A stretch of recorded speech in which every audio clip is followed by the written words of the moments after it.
Asal Mas Kaifan tahu, nggak ada yang bisa gantiin Mas Gil di hati aku. Aku sangat mencintai suamiku. Safiyah menghela napas panjang. Abis Safiyah masih memberi perhitungan pada Kaifan. Dia tak rela anak perempuannya dimanfaatkan demi harta dunia. Kamu sudah sangat mengecewakan kami Kaifan. Kamu ngotot sekali menikah dengan Kaifan, ternyata ini alasannya. Kamu berharap Safiyah memberikan perusahaan itu. Kaifan sudah babak belur oleh ayah dan kakak lelaki Safiyah. Mereka sudah kehilangan kendali karena seringkali Safiyah dijadikan kambing hitam. Safiyah sudah terlalu banyak mendapatkan ujian hidup, untung saja Allah membuka tabir semua ini. Jangan ganggu anakku lagi. Safiyah berkaca-kaca matanya. Dia masih punya sosok lelaki yang selalu melindungi. Meski Gil sudah tidak ada. Ibunya memeluk Safiyah. Nak, syukurlah kalian dilindungi dari orang-orang yang tidak baik seperti itu. Safiyah meneteskan cairan bening di bahu ibunya. Menyuarakan dalam diam, betapa sakitnya dia ditinggalkan suami tercinta. Kalian pergilah, sebelum aku menuntut kamu Kaifan. Video tadi akan kami jadikan bukti jika kamu berani macam-macam. Pihak keluarga Kaifan berbondong-bondong pergi dari sana. Mereka kehilangan muka karena ulah anak sendiri. Kaifan sudah tidak mendapatkan kepercayaan Safiyah dan keluarganya. Dia memperburuk citranya sendiri. Ayahnya memeluk Safiyah. Maafkan Abi, Nak. Kamu sudah terlalu banyak mendapat fitnah dan dimanfaatkan oleh orang-orang jahat.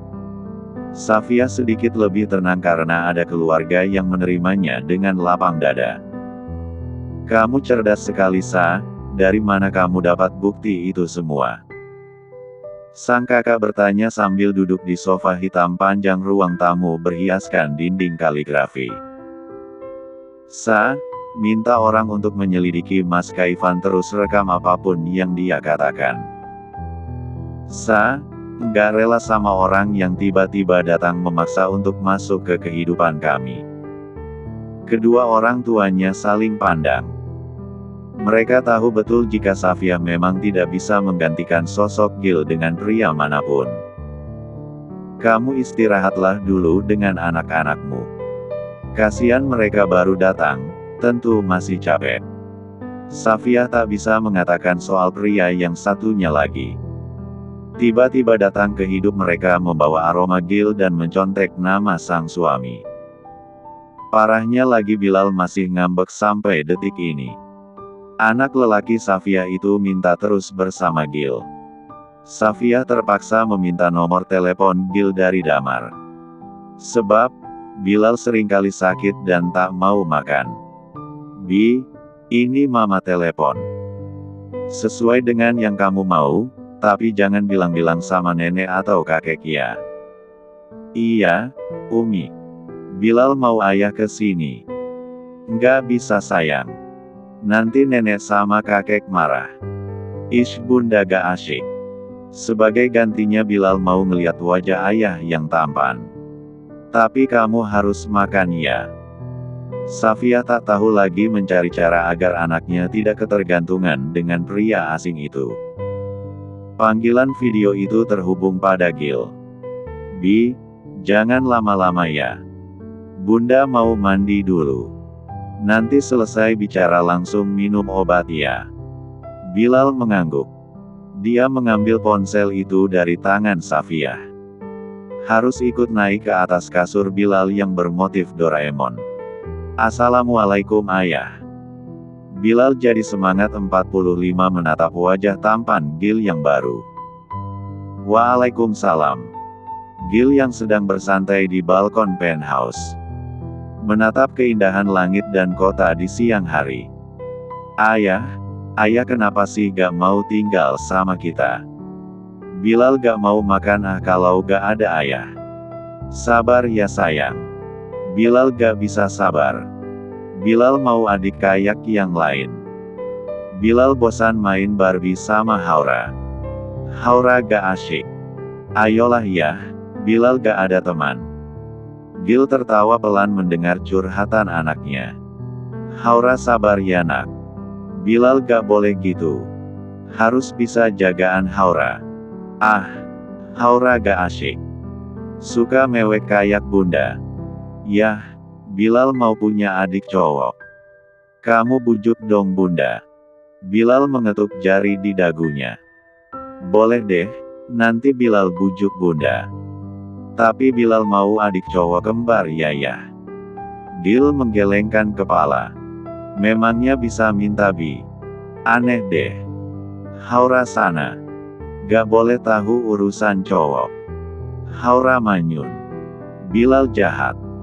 Bilal gak boleh gitu sama saudaranya ya. Bilal mengangguk. Bunda kalian kemana? Bilal memindai Safiyah. Itu bunda. Ia memperlihatkan Safiyah yang hanya menggunakan handuk. Jakun Gil naik turun. Sudah lama ia tak memadu kasih dengan istrinya. Bunda, ini ayah. Bilal memperlihatkan layar ponsel itu. Astagfirullah, Bi. Safiyah menjauhkan ponsel itu, tapi Bilal semakin mengikuti ibunya. Gil terkikik. Dia tahu Safiyah pasti syok. Lucu juga menonton keabsurdan keluarganya. Nak, jangan gitu. Nggak boleh nak. Bi. Haura menghadang Bilal. Jangan bikin bunda kesal dong. Gil masih saja tertawa pelan di seberang sana. Istriku solehot sekali. Bilal nyengir. Udah lihat kan tadi ya? Iya, bundamu. Solehot. Solehot. Bilal sudah minum obat. Bilal menggelengkan kepala. Ayo cepat ayah mau lihat, Bilal minum obat. Ayah temanin ya. Safiyah menggelengkan kepala. Dia hanya bisa menghela nafas panjang karena sang anak sudah kecanduan memanggil pria asing itu ayah. Marwah dan Yusuf pulang ke kampung. Mereka memenuhi undangan pernikahan sepupu Marwah. Sepanjang perjalanan Marwah lebih banyak diam. Meski jemari Yusuf masuk ke dalam sela jari dan tangan mereka saling tergenggam. Kenapa sayang? Yusuf mengecap punggung tangan Marwah. Namun, pandangannya fokus ke depan. Aku nggak tahu harus gimana lagi, Mas. Kita sudah 4 tahun bersama, tapi aku masih belum bisa punya anak. Jangan dipikirkan omongan orang. Tapi mereka ada benarnya juga. Kita sudah melakukan banyak cara, tapi nggak ada hasil. Gimana kalau aku nggak beneran nggak bisa ngasih keturunan Mas? Yusuf menepikan mobil mereka setelah tiba di depan pondok pesantren milik keluarga Safiyah. Sayang, aku nggak nikah sama kamu karena keturunan. Jangan pikirkan apapun perkataan orang. Kita ikhtiar saja ya. Itulah alasan Marwah selama ini bisa tenang. Yusuf selalu menenangkan hatinya. Keduanya tiba di tempat Safiyah menginap. Om, Tante. Bilal sudah lebih bugar. Dia berlari kencang menghampiri Yusuf. Marwah bisa merasakan keinginan yang begitu mendalam pada diri Yusuf. Bahwa pria itu menginginkan seorang anak. Yusuf menggendong Bilal. Jagoan katanya sakit. Udah nggak lagi. Kan ada ayah. Safiyah memang belum bercerita tentang Gil yang mirip dengan suaminya. Ayo masuk dulu ke rumah. Kalian pasti masih capek, tapi ke sini duluan. Mas Yusuf yang mau ketemu sama anak-anak kamu. Ada sedikit kesedihan dalam hati Marwah. Dia tahu sang suami menginginkan anak, tapi ia tak bisa memberikannya. Yusuf tampak bersemangat meladeni anak kembar Safiyah. Tunggu sebentar ya, aku buatkan minuman. Sore begini enaknya yang segar asem-asem gitu ya. Marwah sulit memusnahkan mimik muramnya. Dia pilu menonton interaksi suaminya dan anak-anak Safiyah. Biar aku saja kamu lihat anak-anakmu saja. Loh kamu kan tamu wah. Ya kan aku sepupumu. Kamu gimana sih? Tuh si Haura pilot minta dilap ingusnya. Safiyah tak curiga apapun dengan sikap Marwah seperti itu. Dia menghampiri anaknya. Membiarkan Marwah menyiapkan minuman. Marwah dari lorong menuju dapur menatap potret suaminya yang lebih cocok bahagia bersama Safiyah. Mas, kenapa aku merasa kamu berhak bahagia? Dulu kamu mencintai Safiyah karena dia punya suami, tapi sekarang terbesit dalam benak Marwah jika Yusuf lebih cocok jadi suami dan ayah untuk anak-anak Safiyah. Bilal menaiki punggung Yusuf. Om, main kuda-kudaan yuk. Sama Haura gak bisa. Apalagi sama bunda. Mereka gak asyik. Astagfirullah, nak. Jangan nakal. Kasihan Om Yusufnya baru datang loh dari jauh. Bilal malah mengeratkan pelukannya dari belakang Yusuf. Nak, nanti jatuh loh. Tiba-tiba Bilal hampir terjatuh menimpa Safiyah. Yusuf lekas menahan Bilal. Sehingga Safiyah terduduk di samping Yusuf dengan wajah yang begitu dekat. Prak! Nampan berisi minuman terjatuh. Sakit rasanya hati Marwah menatap sang suami yang memandang Safiyah dengan kekaguman seperti dulu. Astagfirullah, wah. Kenapa bisa jatuh? Safiyah lekas mendatangi Marwah. Marwah tidak tahu mengapa merasa marah dengan kedekatan Safiyah dan Yusuf. Dia pergi begitu saja. Safiyah jelas merasakan sikap Marwah yang tak biasa. Dia berhenti memungut serpihan kaca saat Marwah pergi begitu saja. Marwah, kamu mau kemana sayang? Yusuf juga dicueki oleh sang istri. Marwah dengan segala tekanan yang ada. Diserang sana-sini karena belum punya anak. Melihat suaminya dekat dengan sepupu yang dulu ditaksirnya jelas cemburu. Mas kejar. Kayaknya Marwah salah paham deh. Safiyah menggelengkan kepala. Berdecak pinggang. Lihat Bi. Kamu gak lihat Tante Marwah marah sama bunda. Memangnya Bilal salah ya bun? Haura mencibik Bilal. Dia membantu Safiyah membereskan serpihan kaca yang pecah di lantai. Sementara itu Marwah pergi bersama anak pesantren yang hendak keluar dari pondok. Dia pergi ke Bukit Pinus yang hanya dirinya tahu. Yusuf tidak bisa menemukan Marwah. Namun, saat di dalam mobil dia tak bisa melupakan ingatan mata belo milik Safiyah yang berwarna hazel. Indah dan mendebarkan hati. Astagfirullah. Ada apa denganku? Yusuf menggelengkan kepala untuk mengenyahkan pikiran terlarang itu. Malam itu semua orang sedang mencari keberadaan Marwah yang tak pulang-pulang ke rumah. Gimana mas? Safiyah juga heran kenapa sang sepupu sebegitu sensitif. Yusuf hanya menggelengkan kepala. Aku pulang dulu ya. Marwah sudah pulang ke rumah ibunya. Ya sudah kamu tidurin anak-anakmu saja. Bun minta ayah bacain buku dongeng. Safiyah membekap mulut Bilal.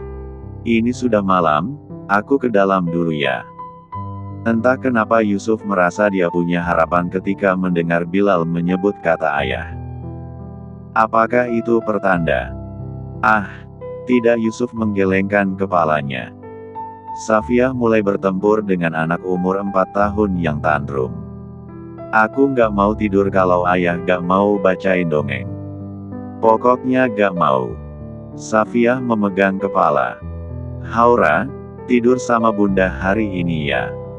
Kita tinggalkan saja Bilal. Capek bunda. Bilal makin meraung. Dia kejang-kejang dan sesak nafas. Ya Allah, anakku. Safiyah memeluk Bilal. Dia bukannya tak mau menghubungi Gil, tapi merasa tak mau sang anak berharap lebih. Iya, bunda telepon dia. Jangan nangis lagi. Safiyah mendudukan anaknya ke kasur. Sebentar, bunda telepon dulu. Safiyah kembali menelepon Gil. Gil yang sedang berada di atas treadmill tersenyum. Dia memandang nama sayang itu. Terus berdering. Assalamualaikum, sayang. Apa? Oh, maaf aku kira Bilal, tapi kalau kamu dipanggil sayang juga boleh. Safiah bergedik. Maaf mas, aku sudah punya suami. Aku suamimu, sayang. Gumam Gil dalam hati. Namun, jiwa jahilnya kian bergelora. Sayang, apa? Kamu suka dipanggil sayang? Mas, aku bukan anak SD. Aku ini sudah punya 2 anak. Aku hanya bilang sayang sekali Bilal punya bunda yang jutek. Safiah membulatkan matanya. Dia memberikan telepon itu pada Bilal. Bilal mengubahnya menjadi panggilan video. Ayah, bacain buku dongeng ya. Suara ayah bikin ngantuk. Gil terbahak di seberang sana. Jadi suara ayah jelek? Enggak, Bilal mau ayah nyanyi di ulang tahun Bilal nanti ya. 2 hari lagi. Oh, ayah mau ngasih kado apa sama Bilal dan Haura? Haura menempel pada Bilal. Anak ayah tenang saja. Ada kejutan untuk kalian di hari ulang tahun nanti. Safiah mana bersemangat mendengar hal itu. Kalau suaminya bangkit dari kubur dan merayakan ulang tahun itu baru dia akan antusias. Hore, ayah mau ngasih kado. Bilal memeluk Haura. Safiah hanya bisa tersenyum, tapi hati cemas karena tak mau anaknya terlalu banyak berharap. Marwah sudah tidur di kasur. Mereka masih ada di kampung Marwah. Sayang. Yusuf perlahan menghampiri istrinya. Mengecup perlahan pucuk kepalanya. Marwah pura-pura memejamkan mata. Dia masih menahan rasa sakit itu. Tadi, aku dengar dari ibu, kamu ke rumah sakit. Bergetar mata Marwah yang menahan debit cairan bening itu. Wah, nggak biasanya kamu seperti ini. Kamu bisanya menyambut kepulanganku. Saat ini hati Marwah benar-benar hancur. Dia tidak kuat jika harus menatap wajah suaminya. Kamu masih mikirin soal anak. Yusuf memeluk istrinya dari belakang. Marwah konsisten berbaring menyamping.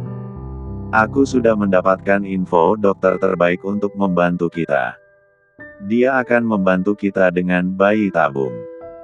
Marwah justru semakin membuncahkan air mata yang begitu deras seperti air terjun Niagara. Yusuf semakin erat memeluk istrinya. Apa salahku sayang? Apa kamu cemburu melihatku dengan Safiah? Marwah membalik badan. Yusuf menyeka air mata sang istri. Tidak biasanya kamu cemburu seperti itu, sayang. Aku bisa merasakannya mas. Apa kamu masih mencintai Safiah? Dek. Yusuf menghentikan sapuan tangannya pada air mata Marwah. Marwah menahan sesak di dada. Dia tahu jawabannya lewat diamnya Yusuf. Marwah membalik badan lagi. Memukul-mukul dadanya yang sesak, tapi tidak bisa meraung. Hanya bisa berteriak nangis dalam hati. Pagi-pagi sekali Safiah sudah menyiapkan sarapan untuk anak-anaknya. Mereka akan pulang ke kota lagi. Ketukan pintu itu membuat Safiah berhenti memotong timun sebagai pelengkap nasi goreng.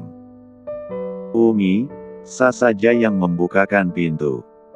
Safiah memasang cadar hitamnya lagi. Berjalan perlahan ke arah pintu. Marwah. Marwah tampak pucat dengan mata bengkaknya. Tidak ada semangat seperti gamis merah yang dikenakannya. Wah, kamu kenapa pucat? Kamu sakit. Safiah ada membaca pesan dari Yusuf yang mengatakan jika Marwah masih ngambek. Safiah membawa Marwah untuk duduk di sofa coklat. Sa, ada hal penting yang harus aku katakan. Kita bicara di taman saja. Marwah menggenggam tangan sepupunya. Safiah bisa merasakan dinginnya tangan Marwah. Keduanya duduk di bangku panjang taman, menatap ke arah gedung sekolah. Mengingat masa remaja yang penuh dengan hafalan ayat suci Al-Quran. Jadi ingat ya sama masa kecil kita dulu. Kamu bukan hanya sepupuku, wah. Aku sudah menganggapmu kakak perempuanmu. Aku juga sudah menganggapmu sebagai adikku, Sa. Safiyah merasakan genggaman tangan Marwah yang terasa dingin. Sa, aku akan bercerai dengan Mas Yusuf. Safiyah lekas menoleh. Matanya membesar. Astagfirullah, wah. Kenapa? Marwah memegang tangan Safiyah. Aku mohon sekali, kamu menikah ya sama Mas Yusuf. Kalian akan menjadi keluarga bahagia. Aku nggak bisa wah. Aku mohon wujudkan permintaan terakhirku. Aku mengidap kanker, Sa. Waktuku nggak banyak lagi. Aku mohon menikahlah dengan Mas Yusuf.